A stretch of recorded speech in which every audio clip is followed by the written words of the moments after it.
ეს დორტმუნდია, ერთ დროს გერმანული ფეხბურთის ტაძარი. დღეს კი მორიგი ევროპული ქალაქი არალეგალთა ტყვეობაში. გაძარცული და მიტოვებული მაღაზიებით, ნაგვით სავსე ქუჩებით, არაბ მოვაჭრეთა გრძელი რიგებით და საკუთარ სახლში გაუცხოებული გერმანელებით. სისტემატურად თავს მესხმიან ქუჩაში, სულ ბოლოს მახრჩობდნენ და ძლივს დაუსხლდი. მე უარესი დამმართეს თან რამდენჯერ, მაგრამ ვერ მოვყვები. უკონტროლო მიგრაცია არ არის მხოლოდ დაკავშირებული კრიმინალთან, რაც ასევე მწვავე პრობლემაა, მაგრამ ის ასევე არის სათავე ისეთი სერიოზული პრობლემა მისა, რასაც ქვია ეროვნული იდენტობის მოშლა, კულტურული იდენტობის მოშლა და აღრევა, რაც არის ასე თვალსაჩინო დღეს ევროკავშირის წევრ ქვეყნებში. ამ მხრივ საქართველოს ევროკავშირს სწრაფად ემსგავსება. გახდება. რატო? რა ვამბეი? ვინ გითხრა? ეს არც ავღანეთია, არც პაკისტანია, ან ინდოეთი. თბილისის ცენტრი, სადაც ქუჩაში ყველა ამ სამი ქვეყნიდან არის. გამლელიც, გამყიდველიც, მომხმარებელიც და კურიერიც კი. კურიერი ინდოელი? კურიერიც ინდოელია რა ხდება ეს ვისაც დაემართა ევროკავშირის ქვეყნებს სწორედ ამ რეგულარული და უკანონო საიმიგრაციო პოლიტიკის გამო ამ საფრთხეებისგან დავიცვათ ჩვენი ქვეყანა და ჩვენი ხალხი. ჩვენი ერთ-ერთი მთავარ პრიორიტეტს წარმოადგენს უკანონო მიგრაციის წინააღმდეგ ბრძოლა. ამ მიმართულებით შინაგან საქმეთა სამინისტრო ძალიან აქტიურად მუშაობს, როგორც საკანონმდებლო, სტრუქტურული, ტექნოლოგიური და ინფრასტრუქტურული განვითარების კუთხით. პირველ რიგში ვაძლიერებ შინაგან საქმეთა სამინისტროს მიგრაციის დეპარტამენტს, რომელმაც გასული 1 წლის განმავლობაში იმაზე მეტი არალეგალი მიგრანტი გააძევა, ვიდრე ჯამურად გასული 10 წლის განმავლობაში. დეპარტამენტის გაძლიერება საშუალებას მოგცემს ქვეყანა რამდენიმე წელიწადში სრულად გავათავისუფლოთ არალეგალი მიგრანტებისგან, რომელთა რაოდენობა დღეს 20,000-ზე მეტში არის. თუმცა ეს არც ტექნიკურად არის იოლი და არც პოლიტიკურად. ურჩ მთავრობებს, რომელიც ბრიუსელის დიქტატს და ლიბერალურ კაპრის სარემორჩილება ევრობიუროკრატია გადატრიალებას უწყობს. რაში სჭირდება ბრიუსელს უკონტროლო მიგრაცია, ქაოსის შესაქმნელად, რაც Deep State-ს მართვას უადვილებს. ერთ-ერთი მნიშვნელოვანი ინსტრუმენტი Deep State-ის ხელში, რომლის საშუალებითაც Deep State-ი არაერთ სერიოზულ პრობლემას უქმნის სხვადასხვა სახელმწიფოებს. ლიბერალურ ქაოსს ამერიკაში დონალდ ტრამპი უპირისპირდება. ევროპელი ლიდერები კი მეტწილად უმოქმედოდ არიან. ევროპული ერების უმეტესობა ხრწნის პროცესშია. ისინი იხრწნებიან, რადგან სუსტი და სულელი ლიდერები ხართ. არ იციან რასაკეთებთ. და ყველგან ასე. დასავლეთ ევროპაში ხალხი ქუჩაში გასვლასაც კი ვერ გიდავს. საზღვრების ლიბერალიზაცია ბრიუსელმა 2003 წლიდან დაიწყო და დღეს უკვე საიმიგრაციო კრიზისს მიაღწია. იმავე გზას მიჰყვებოდა მარიონეტი ნაცმოძრაობაც, რისი შედეგიც ამ ბოლო დროს გამოჩნდა. 2 წელია უკანონო მიგრაციის შეჩერებას ქართული ოცნება კანონის შეცვლით ცდილობს. ნაციონალური მოძრაობის ხელისუფლების მიზანი იყო ქართული ხალხის განადგურება, მიგრაციასთან დაკავშირებით მათ საერთოდ არ ჰქონდათ არანაირი პოლიტიკა, ისინი მიყვებოდნენ ვაშინგტონის და ბრიუსელის მიერ შედგენილ სახელმძღვანელოებს ამ მიმართულებით. აქედან გამომდინარე ჩვენ თავად გადავწყვიტეთ ამ დირექტივის საწინააღმდეგო გაგვიმკაცრებინა საიმიგრაციო პოლიტიკა, სწორედ იმის აქვს თავიდან ავიცილოთ ის საფრთხეები, რომლებიც უკვე რეალურად აქვს ევროკავშირს. საქართველოს ეროვნული და რელიგიური იდენტობის დაცვა და შენარჩუნება ჩვენი ერთ-ერთი უმთავრესი ეროვნული ამოცანაა, რისთვისაც საქართველოს ხელისუფლება ყველაფერს გააკეთა. ფლობით გაფუჭებული საქმის შემოbrunებას დრო სჭირდება, თუმცა პირველი წარმატება უკვე არის. შარშან არალეგალთა დეპორტაციამ წინა 10 წლის მაჩვენებელს გადააჭარბა. გასული 1 წლის განმავლობაში შინაგან საქმეთა სამინისტრომ საქართველოსთან მოახერხა იმაზე მეტი უკანონო მიგრანტის გაძევება, ვიდრე ეს მოხდა გასული 10 წლის განმავლობაში. წინა წელს საკმაოდ დიდი შედეგები ჰქონდა ამ მიმართულებით, მნიშვნელოვანი საკანონმდებლო ცვლილებები განხორციელდა, გამარტივდა და შესაძლოა მოგვეცა, რომ არალეგალურად ყოფი უცხო ქვეყნის მოქალაქეების გაძევების შესაძლებლობა ჰქონოდა. საქართველოდან ბოლო 1 თვეში უცხო ქვეყნის 107 მოქალაქე გააძევეს. ბოლო 9 თვის მონაცემებით ქვეყანაში უკანონოდ მყოფი უცხო ქვეყნის 850-ზე მეტი მოქალაქე გააძევეს.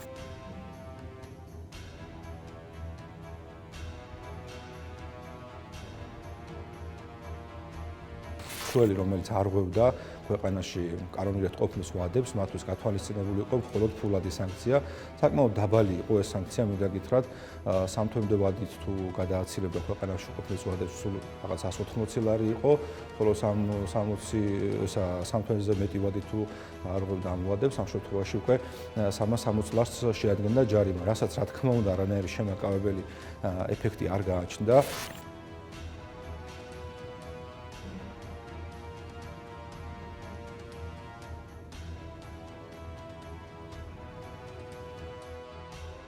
სწორედ ამ ფაქტორებიდან გამომდინარე, შინაგან საქმეთა სამინისტრომ 2025 წელს გადადგა ქმედითი და მიზანმიმართული ნაბიჯები მიგრაციის დეპარტამენტის ინსტიტუციური გაძლიერებისათვის, კერძოდ განხორციელდა ძალიან მნიშვნელოვანი საკანონმდებლო ცვლილებები, რამაც გაამკაცრა რეგულაციები და სამართლებრივი პერკეტები უკანონო მიგრაციის წინააღმდეგ ბრძოლის თვალსაზრისით. ამ საკანონმდებლო ცვლილებების შედეგად ჩვენ მივახციეთ ზუსტად ამ წარმატებას.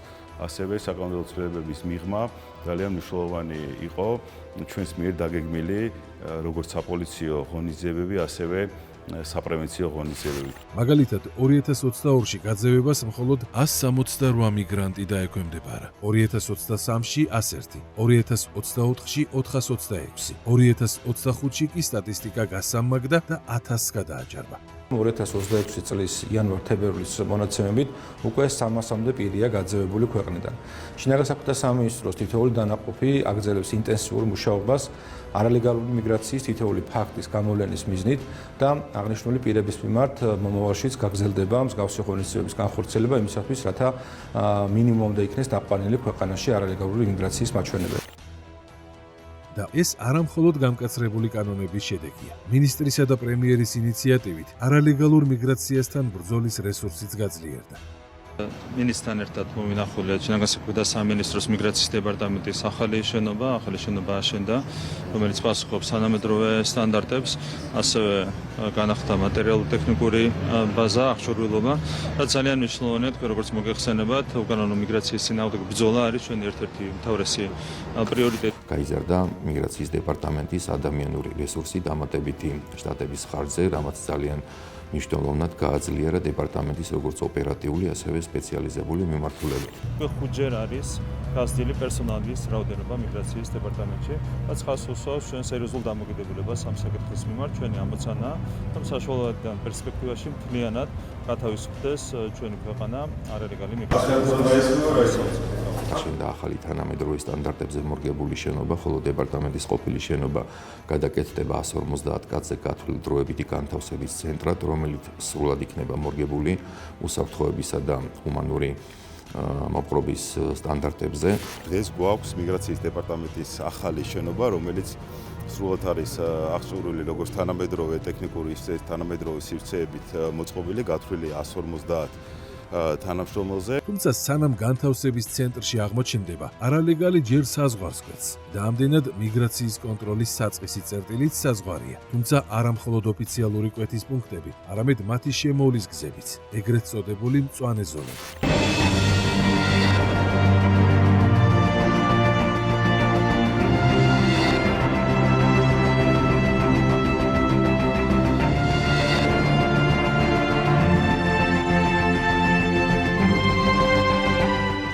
ეს რა თქმა უნდა სრულად არის გადაფარული და კიდევ დამატებით ხდება ფოტოხაბანგების შეძენა და დაახლოებით მიმდინარე წლის მარტში იქნება უკვე 500-ზე მეტი ფოტოხაბანგის ახალი ფოტოხაბანგის ინსტალაცია.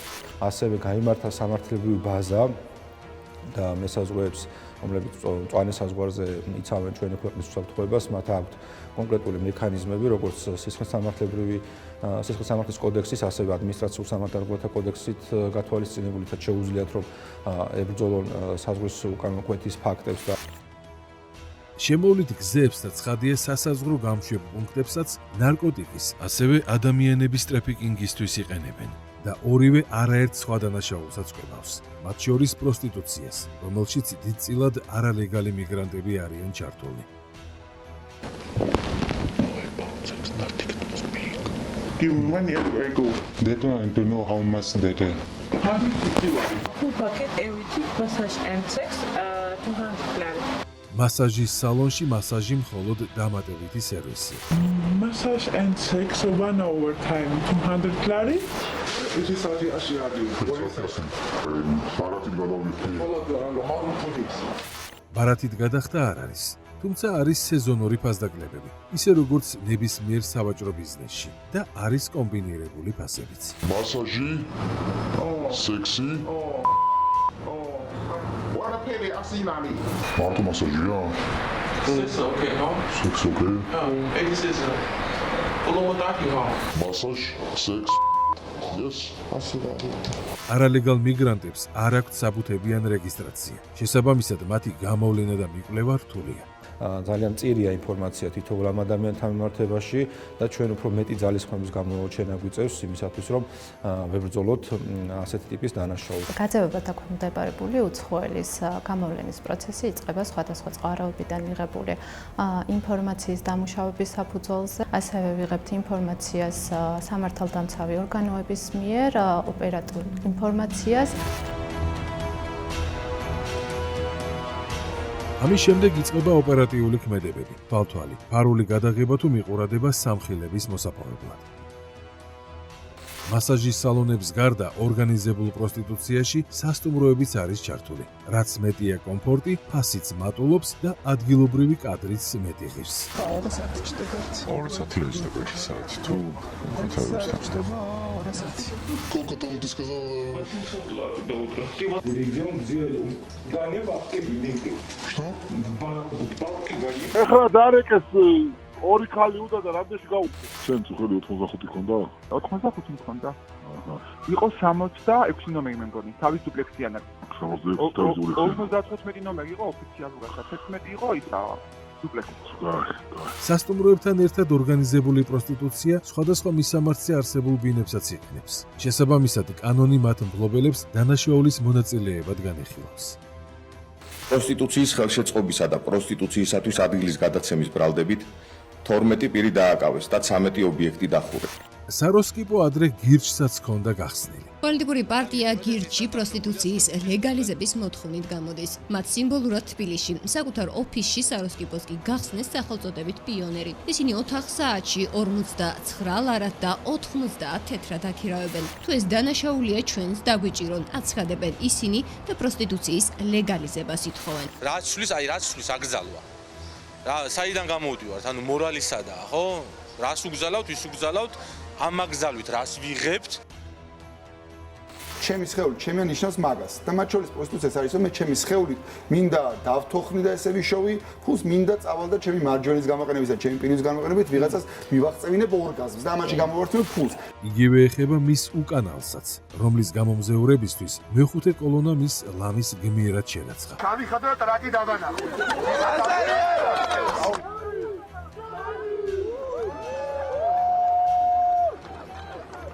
საქართველოს სისხლის სამართლის კოდექსის 254 მუხლის პროსტიტუციის მფარველობისთვის დააპატიმრეს ხატია წერეთელი, ნაცმედიისა და ნაცპუბლიკის ფავორიტი მომღერალი.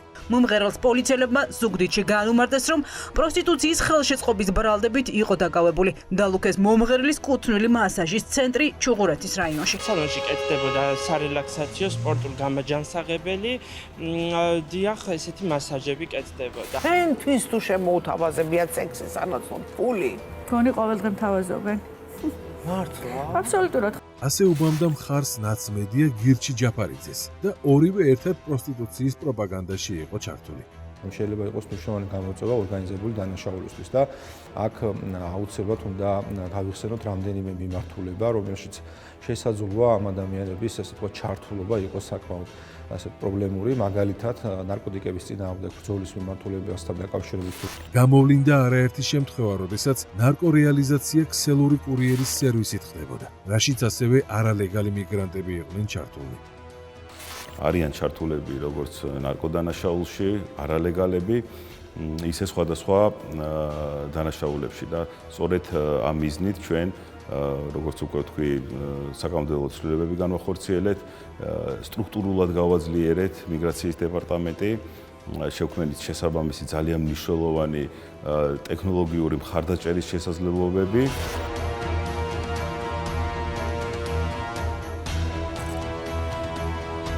იყო არაერთი შემთხვევა, როდესაც ეს მიგრანტები, არალეგალური მიგრანტები, რომლებიც მუშაობენ კურიერებად, მათ გადაჰქონდათ ნარკოტიკული საშუალებები და რაც ძალიან ძნელი გასაკონტროლებელია. ეს არალეგალური კურიერები, რომლებიც თავის რჩენის ერთადერთ საშუალებად გადაუწყვეტიათ ელს და ოჯახების სარჩენადაც, ამიტომ ეგ არის ძალიან დიდი საფრთხე ჩვენი საზოგადოებისათვის. შესაბამისად, ეს ურთიერთდაკავშირებული ქსელია კურიერები, ნარკორეალიზაცია და ასევე პროსტიტუცია, რაც ხშირად იმ რესტორნებსა და სასტუმროებშია ორგანიზებული, რომლებზეც საკურიერო სერვისიც მიბმულია. როგორც წესი, ესეთ გარემოში იზრდება მოწყვლადობა სხვადასხვა დანაშაულებრივი ჯგუფების მიმართ, ეს შეიძლება დაკავშირებული იყოს სხვადასხვა ნარკოტიკული საშუალების რეალიზაციასთან ან სხვა ორგანიზებულ დანაშაულთან. გაყოლებულია 44 პირი და ამოღებულია განსაკუთრებით დიდი ოდენობით სხვადასხვა სახის ნარკოტიკული საშუალება.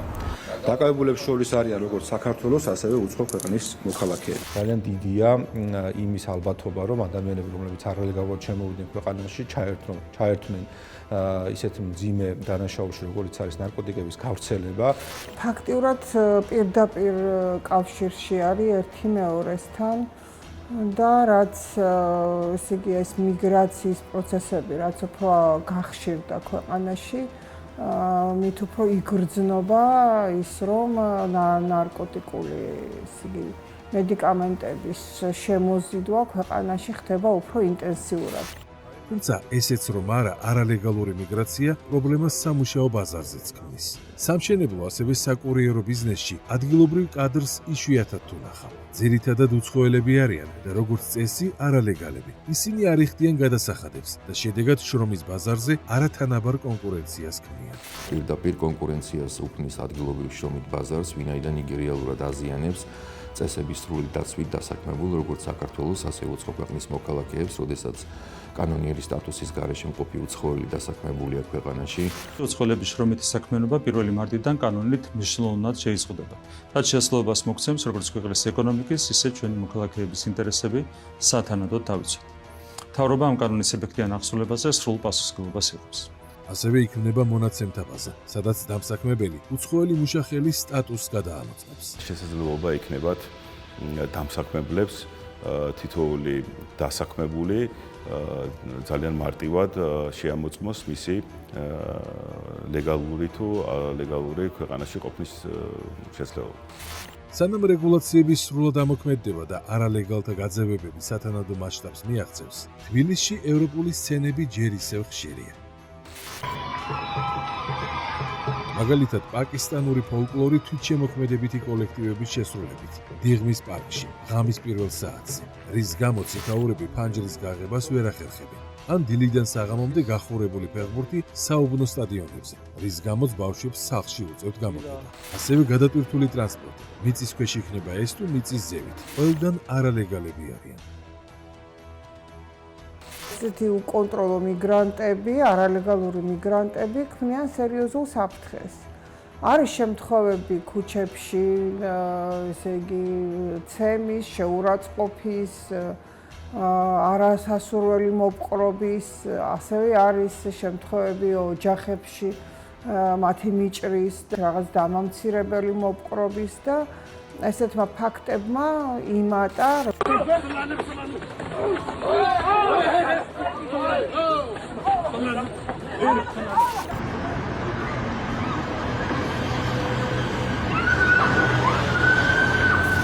ბინადრობის უფლებისთვის პორტუგალიაში მინიმალური საინვესტიციო მოთხოვნა 250.000 ევროა.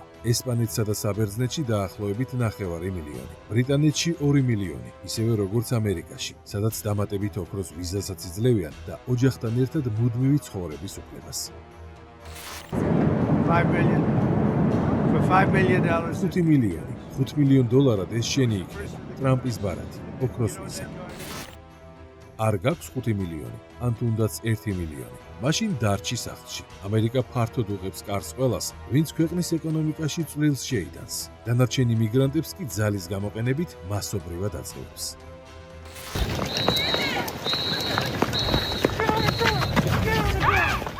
საქართველო ამ ორ უკიდურესობას შორის ოქროს შუალედს და კანონზე დაფუძნებულ პოლიტიკას ირჩევს, რაც წლების განმავლობაში თავს მოხვეული, უკონტროლო იმიგრაციის შედეგებსაც ეტაპობრივად აღმოფხრის. ერთის მხრივ ჩვენ ვიყოთ ღია და მიმზიდველი ქვეყანა, როგორც კანონიერი მიგრაციისათვის, ასევე ინვესტიციებისათვის და შრომითი რესურსისთვის და მეორე მხრივ მკაცრად უნდა ვაკონტროლოთ უკანონო მიგრაციული პროცესები და სხვადასხვა უსაფრთხოების რისკები.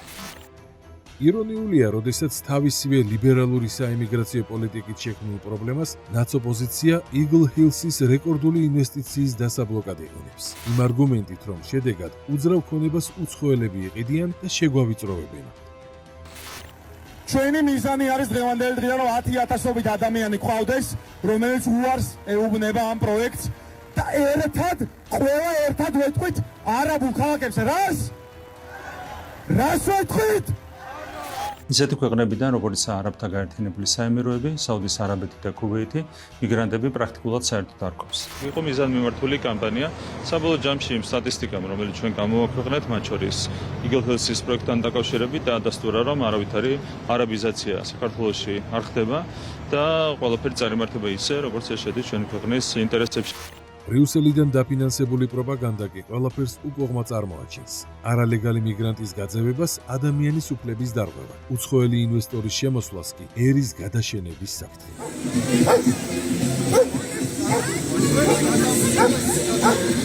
ამ პროპაგანდამ ასობით ადამიანი უმსხვილესი უცხოური ინვესტიციის წინააღმდეგ დაარაზმა. თითოეული მათგანი არალეგალი იმიგრანტების თავგასულობას გულგრილად ხდება. რეკორდული $6 მილიარდი ქვეყანაში შემოსვლას კი დემარშს უწყობს. სამშობლოს გვართმევინა, ასე მუშაობს Deep State პროპაგანდა.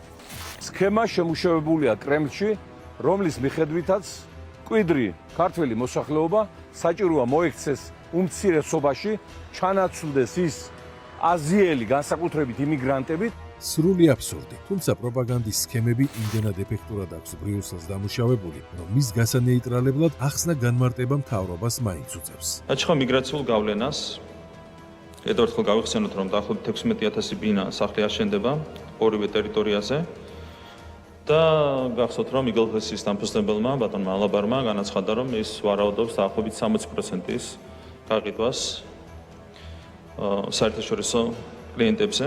ანუ საუბარია 10,000-მდე შეძლებულ უცხოელზე, რომელიც მოკლე დროით ჩამოვა დასასვენებლად და დამატებით ადგილობრივ სერვისსა თუ პროდუქტს შეიძენს.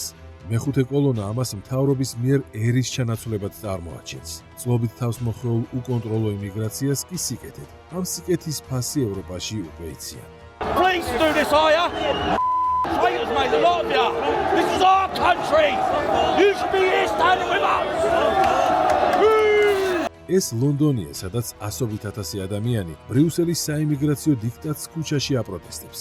მათ არ გაუმართლათ, რადგან მთავრობა იქ Deep State-ის სამსახურშია და არა ხალხის, განსხვავებით საქართველოსგან. უნდა იცოდეს ქართულმა საზოგადოებამ, რომ მიგრაციასთან მიმართებაში ეს იქნება ერთ-ერთი მთავარი მოთხოვნა ევროკავშირის მხრიდან, რომ ჩვენ მივიღოთ მიგრანტები, მოვახდინოთ მათი სოციალური უზრუნველყოფა და თქვენ წარმოიდგინეთ, რა პრობლემებს მოიტანს ეს პატარა ქვეყნისთვის, როგორც საქართველო. უნდა იცოდეს ქართულმა საზოგადოებამ, სინამდვილეში ვინ უწყობს ხელს ისლამიზაციას და რა დღეში აღმოჩნდა იტალია ბრიუსელის პოლიტიკის შედეგად.